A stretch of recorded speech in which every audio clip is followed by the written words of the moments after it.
زه به تاسو ته خپله یو قصه ذکر کوم. زما یو ډېر نږدې ملګری دی، پیسې ډېرې نه لري، خو یقین په خدای وکړه د هغه سوچ ډېر پاک او ښه سوچ دی او د خپل قام د خیر ښېګړې سوچ لري.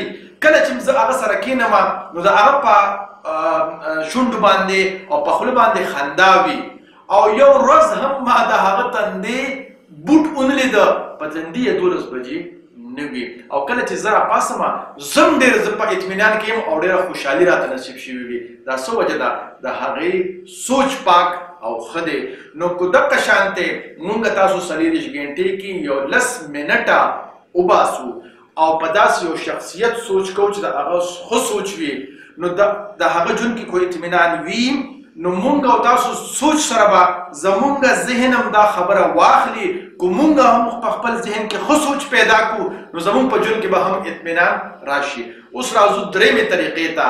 درېیمه طریقه د بد او د ګنده سوچ ښه بدلېدو دپاره دا ده چې په 24 غنټو کې به مونږ او تاسو یو 10 منټه وکاږو او هغې کې به په داسې سړي سوچ کوو چې د هغه ژوند کې ګنده سوچونه وي او بد سوچونه وي. نو د هغه په ژوند به سوچ کوو چې د ژوند څنګه تېرېږي. آیا د په ژوند کې پریشانیانې زیاتې دي که اطمینان زیات دی؟